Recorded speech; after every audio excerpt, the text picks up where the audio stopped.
ठीक आहे बघा.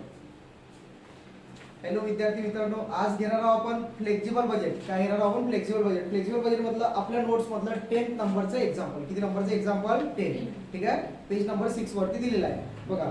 10 नंबरचं एक्झाम्पल फ्लेक्झिबल बजेट.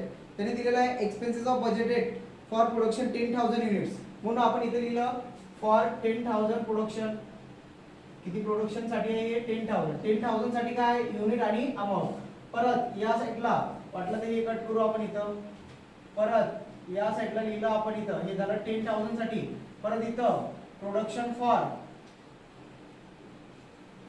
8,000 म्हणजे 10,000 साठी हा कॉलम पर युनिट आणि अमाउंट, 8,000 साठी हा कॉलम. ठीक आहे बघा.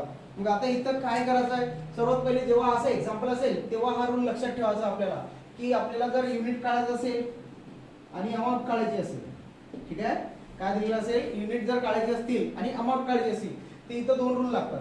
युनिट जर काढायचे असेल तर तुम्हाला अमाउंट दिली असेल, amount divide by production unit, amount divide by produce unit. Okay, आणि अमाउंट जर काढायची असेल तर unit multiply produce unit. Okay, काय दिलेलं असेल आपल्याला? हे दोन फॉर्म्युले आहेत. युनिट काढायचे असतील तर अमाउंटने प्रोड्यूस युनिटला डिवाइड करायचं तर तुम्हाला युनिट भेटून जातील. ठीक आहे, त्यानंतर अमाउंट जर काढायची असेल तर unit multiply by produce unit. ठीक आहे, असं दिलेलं असेल काहीतरी आपल्याला. बघा आता काय दिलेलं आहे तिथे, जसं दिलेलं असेल त्याच्यानुसार आपण एक्झाम्पल सॉल्व्ह करू. बघा आता सर्वात पहिले दिलेलं आहे त्यांनी तुम्हाला मटेरियल. काय दिलेलं आहे आपल्याला? मटेरियल. पर्टिक्युलर मध्ये फर्स्ट नंबर लिहू आपण इथं मटेरियल. मटेरियलची प्राइस त्याने दिलेली आहे मुलांना तुम्हाला पर युनिट मध्ये येते. कशामध्ये येते बघा? 17 आहे, परंतु त्याच्यावरती सूचना दिली कशामध्ये येते? पर युनिट मध्ये. मला सांगा मग 17 अमाउंट मध्ये लिहायचे का आपण? नाही, कुठे लिहायचे? युनिट मध्ये. का बरं युनिट मध्ये? कारण त्याने कुठे दिलेली ती अमाउंट आपल्याला? युनिट मध्ये. आता आपल्याला अमाउंट काढायची आहे. तुम्हाला सांगितलं अमाउंट काढता वेळेस रूल काय आहे? Unit multiply produce unit. Amount काढता वेळेसचा रूल काय? Unit multiply produce unit. मग तुमच्याकडे युनिट आहेत 70 आणि प्रोडक्शन युनिट किती आहे? 10,000. या दोघांचा गुणाकार म्हणजे इथं भेटले आपल्याला 7 लाख. ओके, 7 लाख. ठीक आहे, त्यानंतर समोर आता परत हे युनिट इथं पण ठेवायचे. ओके, कुठं? समोर पण युनिट घेऊन गेलो आपण. का बरं? कारण आपल्याला अमाउंट कशी काढायची आता?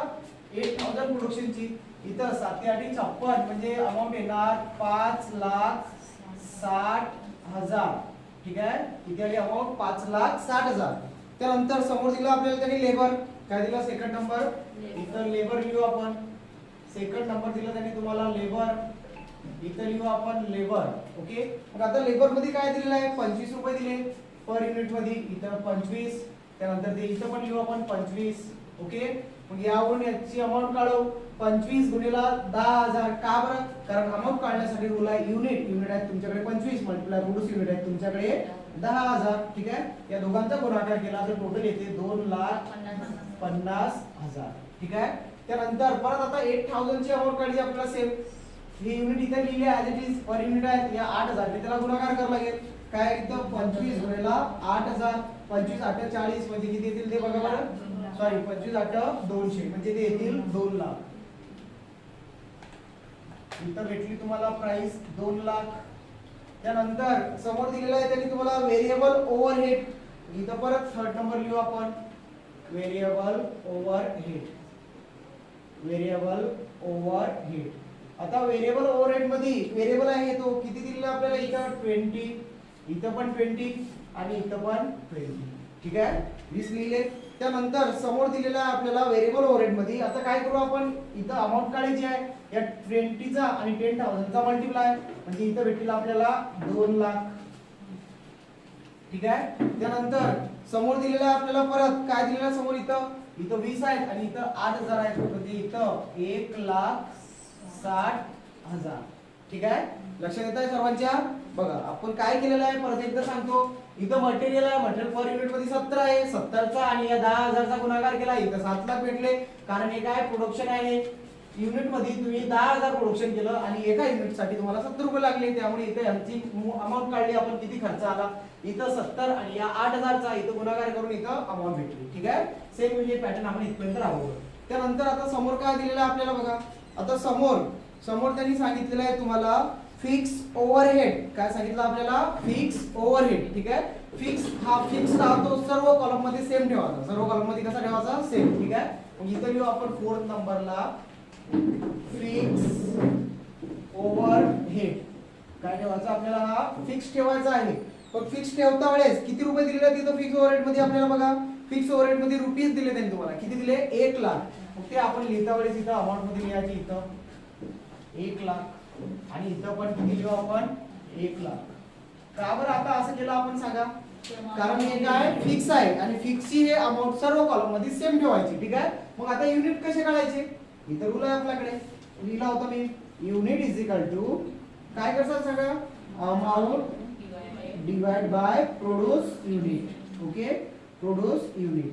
ठीक आहे, amount divide by produce unit. मग काय करावं लागेल आपल्याला, या 1 लाखाला या 10,000 नी डिवाइड करावं लागेल, म्हणजे 1 लाख भागेला 10,000, 4 झिरो कट, 4 झिरो कट, किती उरली इथं, 10.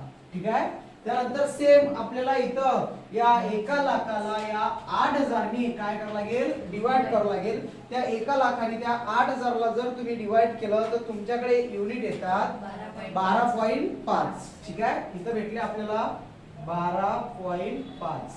ठीक आहे, इथपर्यंत काही प्रॉब्लेम आहे कोणाला, हे भेटले आपल्याला युनिट. त्यानंतर आता समोर काय दिलेलं बघा आपल्याला, व्हेरिएबल एक्सपेन्सेस. काय दिलेलं आपल्याला, व्हेरिएबल एक्सपेन्सेस. इथं 5th नंबर लिहू आपण, व्हेरिएबल एक्सपेन्सेस. मग आता व्हेरिएबल एक्सपेन्सेस मध्ये काय दिलेलं आहे तरी तुम्हाला बघा, व्हेरिएबल एक्सपेन्सेस मध्ये डायरेक्ट दिलेलं आहे आणि अमाउंट दिलेली आहे तिथं 5, पण कशामध्ये दिली ती, युनिट मध्ये, म्हणून इथं युनिट मध्ये. जर तुम्हाला अमाउंट दिली असेल, पैसे दिले असतील, अमाउंट रुपीज मध्ये दिले असतील तर ते आपण इथं याच्यामध्ये फिक्स ठेवले. ठीक आहे, युनिट दिले असतील तर युनिट मध्ये लिहायचे, अमाउंट दिली असेल तर अमाउंट मध्ये. ठीक आहे, युनिट दिले आहेत म्हणून युनिट लिहिले. इथं या 5चा आणि 10,000चा मल्टिप्लिकेशन, इथं 50,000, इथं 5 8 40, इथं भेटले मुलांना 40,000 आपल्याला. ठीक आहे, काही प्रॉब्लेम आहे का इथपर्यंत. त्यानंतर समोर काय दिलं बघा, आता त्यांनी आपल्याला इथं थोडं चेंज केलं. आता समोर सेलिंग एक्सपेन्सेस दिला तुम्हाला, काय दिलेलं आहे, सेलिंग एक्सपेन्सेस. ठीक आहे, बघा मग आता सेलिंग एक्सपेन्सेस मध्ये काहीतरी त्यांनी चेंज केलेलं आहे थोडंफार. बघा मग आता सेलिंग एक्सपेन्सेस मध्ये चेंज काय केलं त्यांनी, सेलिंग एक्सपेन्सेस दिला 10% फिक्स. किती पर्सेंट फिक्स सांगितला, 10%. इथं लिहू आपण 6 नंबर, सेलिंग एक्सपेन्सेस. ओके, इथं 2 डॅश. सेलिंग एक्सपेन्सेसची अमाउंट आहे तुमच्याकडे 13, ती इथं लिहू आपण रफ मध्ये. ठीक आहे, इथं रफ मध्ये लिहिली आपण. त्यानंतर आता या सेलिंग एक्सपेन्सेसला काय करायचं आपल्याला, 10% फिक्स ठेवायचं आहे. किती पर्सेंट, 10%. फर्स्ट नंबर लिहू आपण 10% फिक्स. किती पर्सेंट फिक्स आहे, 10% फिक्स. जर 10% फिक्स असेल तर ही जी एक्सपेन्सेस आहे, हा सेलिंग एक्सपेन्सेस, हा 13 जे आहेत 13 हे 100% असतात, 100%. त्यापैकी 10% जर फिक्स गेले तर इथं सेकंड नंबर आला 90% व्हेरिएबल. अपोजिट पर्सेंटेज घ्यायचे त्याच्या. ठीक आहे, मग आपल्याला इथं 10% फिक्स काढायचे आहेत. कशावरती काढायचे आहेत ते, या 13 वरती. ठीक आहे, मग 13 वरती 10% फिक्स काढा, किती येतात बघा ते. आता काय दिलेलं आपल्याला, 1.3. ओके, इथं लिहिलं आपण 1.3. काय लिहिलं, 1.3. ठीक आहे, आता या 1.3 वर ना आपल्याला अमाउंट काढायची आहे. ती अमाउंट आली इथं 13,000, 13,000. आता मला सांगा फिक्सचा रूल काय सांगतो, फिक्सचा रूल असं सांगतो की जी अमाउंट आहे ती दोन्ही कॉलम मध्ये कशी ठेवावी लागेल आपल्याला, फिक्स ठेवावी लागेल, सेम ठेवावी लागेल. फिक्सचा रूल असा असतो की अमाउंट हे फिक्स असते. इथं पण 1 लाख फिक्स आहेत, त्याला ब्रॅकेट करतो मी म्हणजे तुम्हाला लवकर लक्ष देणार ते. ठीक आहे, बघा. ओके, मग आता समोर किती लिहायचे आपल्याला, इथं 13,000 लिहिले आपण समोर. मग आता काय करावं लागेल आपल्याला, या 13,000ला 8,000 ने काय करावं लागेल आपल्याला, डिवाइड करावं लागेल. 13,000 ने 8,000 ला डिवाइड केल्यानंतर बघा बरं किती येतात, 1.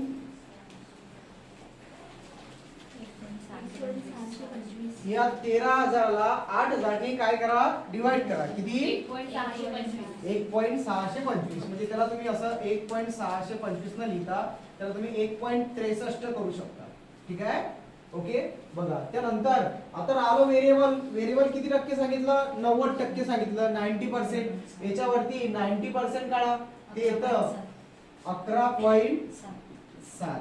ठीक आहे, 11.7%. आता हे व्हेरिएबल आहे, हे इथं पण किती ठेवावं लागेल आपल्याला 11.7. ठीक आहे. त्यानंतर या 11.7 चा आणि या 10,000चा मल्टिप्लिकेशन करावं लागेल. आन्सर येणार तुमच्याकडे 1,00,000. बघा बरं 17,000 येते का? 1,17,000. ठीक आहे. त्यानंतर आता समोर परत आपल्याला इथं 11.7 गुणेला 8,000 म्हणजे इथे आन्सर भेटणार तुम्हाला 93,000. बघा बरं 93 येते का? चेक करा सर्वांनी. ओके कॅल्क्युलेटर दाखवा. ठीक आहे. पोहोचलो इथपर्यंत आपण चेक करा. बघा इथं काय दिलेलं आपल्याला 11.7. ठीक आहे. आपण कॅल्क्युलेटर करून बघू. 11.7 मल्टिप्लाय बाय किती दिलेला आहे आपल्याला 10,000 म्हणजे आन्सर आलं 1,17,000. करेक्ट आहे. ठीक आहे. त्यानंतर 11.7 11.7 मल्टिप्लाय बाय 8,000 आन्सर येते 93,600. ठीक आहे. ओके बघा चेक करा सर्वांनी. त्यानंतर आता समोर काय दिलं आपल्याला बघा.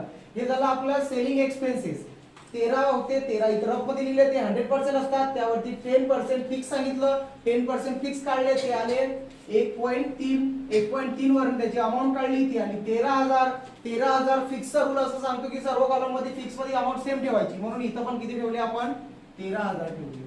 ठीक आहे. त्यानंतर या 13,000 ला काय केलं आपण 8,000 ने डिवाइड केलं. इथं युनिट भेटले आपल्याला. त्यानंतर परत इथं व्हेरिएबल काढले. या 13 वरती 90% व्हेरिएबल 11.7 हे व्हेरिएबल आहे. म्हणून इथं पण काय ठेवलं आपण व्हेरिएबल युनिट मध्ये सेम ठेवतात. ठीक आहे.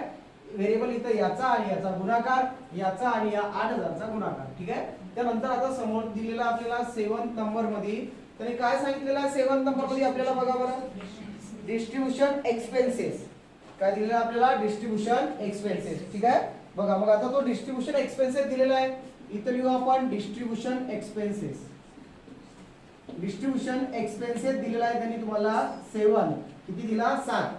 हा जो दिलेला असतो हा 100% असतो.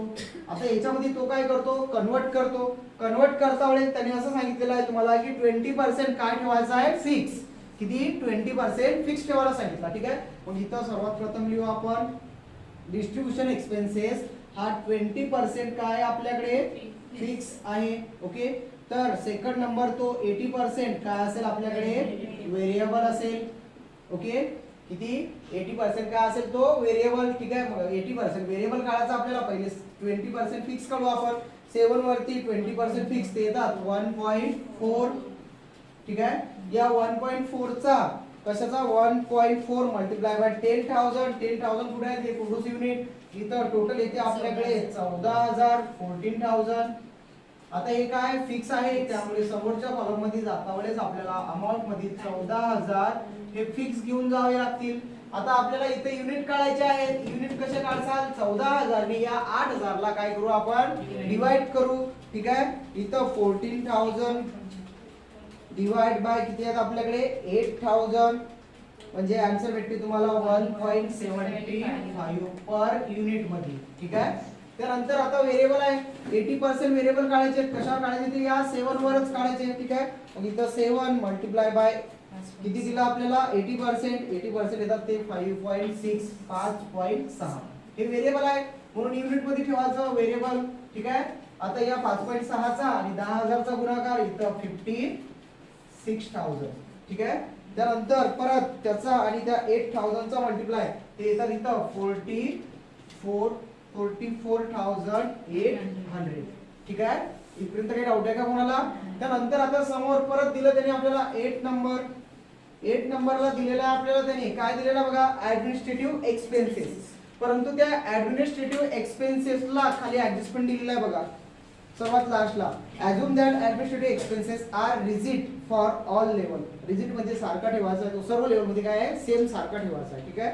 मग इथं ऍडमिनिस्ट्रेटिव्ह एक्सपेन्सेस दिला काय दिलं आपल्याला ऍडमिनिस्ट्रेटिव्ह एक्सपेन्सेस. ऍडमिनिस्ट्रेटिव्ह एक्सपेन्सेस आता त्याची तुम्हाला अमाउंट दिलेली आहे त्याने तिथं अमाउंट किती दिली आहे त्याची 50,000 50,000 इथं पण 50,000 आणि इथं पण 50,000. जेव्हा तुम्हाला अमाऊंट दिलेले असेल समजून चालायचा तो फिक्स आहे. काय तो फिक्स. म्हणून इथं आपण 50,000 लिहिले, इथं 50,000. आता आपल्याला त्याचे युनिट काढायचे आहेत. 50,000 आणि या 10,000च्या प्रोडक्शनला डिवाइड केलं तर युनिट भेटले आपल्याला इथं 5. ठीक आहे. परत काय करू आपण त्या 50,000ला परत या 50,000ला या 8 ने काय करू डिवाइड करू. 50,000 डिवाइड बाय 8,000 म्हणजे आपल्याला भेटले 6.25 6.25. ठीक आहे. त्यानंतर आपल्याकडचा टोटल एक्सपेन्सेस संपला. काय झालेला आहे एक्सपेन्सेस संपलेला आहे. आपल्याला इथं काही सेलिंग प्राइस वगैरे काही दिलं का. सेलिंग प्राइस वगैरे काहीच नाही दिलं. ओके. टोटल कॉस्ट करायची याच्यामध्ये आणि एक्झाम्पल काय करायचं क्लोज करायचं. इथं लिहायला लागेल आपल्याला टोटल कॉस्ट. काय लिहायला लागेल इथं टोटल कॉस्ट. ठीक आहे. टोटल कॉस्ट करून हे एक्झाम्पल काय करायचं आपल्याला इथं क्लोज करायचं आहे. काय करायचं या एक्झाम्पल मध्ये आपल्याला टोटल कॉस्ट. ठीक आहे. तर आपण सर्वांची काय करू आता लगेच टोटल कॉस्ट करू. तर बघा आपण आता काय केलेलं आहे इथं परत एकदा सांगतो. आपण इथं मटेरियल लिहिलं. मटेरियल 70 आहेत. या प्रोडक्शन युनिटचा गुणाकार केला 7 लाख काढले. इथं 70 आहेत. याचा गुणाकार केला इथं अमाऊंट काढली. ठीक आहे. त्यानंतर हे सेम तसं लेबर व्हेरिएबल कॉस्ट सेम तसं त्याच पॅटर्न नुसार आपण सॉल्व्ह केलं. त्यानंतर इथं दिलं आपल्याला फिक्स कॉस्ट. फिक्स कॉस्ट ही सर्व कॉलम मध्ये सेम ठेवलं. इथे 1 लाख आहेत, इथे 1 लाख लिहिले, इथे 1 लाख आहेत, इथे 1 लाख लिहिले. ठीक आहे. 1 लाखाला या 10,000 ने डिवाइड केलं. इथं आपल्याला युनिट भेटले. इथं काय काढले आपण युनिट. इथं पण याने याला डिवाइड केलं. इथं काय काढले आपण युनिट. ठीक आहे. त्यानंतर same variable expenses same. Variable जर असेल तर तो दोन्ही कॉलम मध्ये सेम ठेवायचा. युनिट सेम ठेवले. याचा आणि याचा गुणाकार. इथं याचा आणि याचा काय केला गुणाकार केला. ठीक आहे. त्याची अमाउंट काढली. त्यानंतर सेलिंग एक्सपेन्सेस आहे 13. तो 100% दिलेला असतो. त्याच्यावरती 10% फिक्स. 13 वरती 10% आला 1.3. 1.3 गुणिले 10,000 13,000. 13,000 फिक्स आहेत. ओके. काय दिलं त्याने आपल्याला फिक्स. त्यामुळे इथे 13,000 इथे 13,000. 13,000 डिवाइड बाय 8,000 1.63. सेम रूल हा इथं व्हेरिएबल कॉस्ट मध्ये दिला. 90% काढले आपण 13 वरती 11.7 गुणिले 10,000. इथे 1,17,000. या 11.7 हे व्हेरिएबल असल्यामुळे इथं सेम आणि इथं सेम. ठीक आहे. व्हेरिएबलचा रूल हा. त्यानंतर आपण सर्व एक्सपेन्सेस काढला. त्यानंतर सर्वात लास्टला आपल्याला काय करावं लागते. हे सर्व झाल्यानंतर आपल्याला इथं टोटल कॉस्ट करावं लागेल. याच्यामध्ये फक्त काय करावं लागेल टोटल कॉस्ट. कारण इथं सेल दिलेली नाहीये. सेल जर असेल तर आपण टोटल कॉस्ट खाली सेल लिहिलं असतं आणि सेंटरला काय काढला असता प्रॉफिट काढला असता. परंतु सेल दिलेली नाहीये. त्यामुळे इथं टोटल कॉस्ट पहिल्या कॉलमची आली आहे. यांची टोटल कॉस्ट 155. नंतर या सर्वांची 7 लाख 2,50,000 2 लाख 1 लाख. ठीक आहे. या सर्वांची टोटल आली 15,50,000. नंतर आपण इथं पर युनिट 8,000च्या पर युनिटची टोटल केली ती आली 159.43. आणि नंतर इथं 5,60,000 2 लाख 1,60,000 1 लाख यांची टोटल आली 12,75,400. ठीक आहे. या प्रकारे आपलं टोटल जे 10th नंबरचं एक्झाम्पल होतं मोस्ट आयएमपी एक्झाम्पल आहे ते एक्झाम्पल संपलेलं आहे.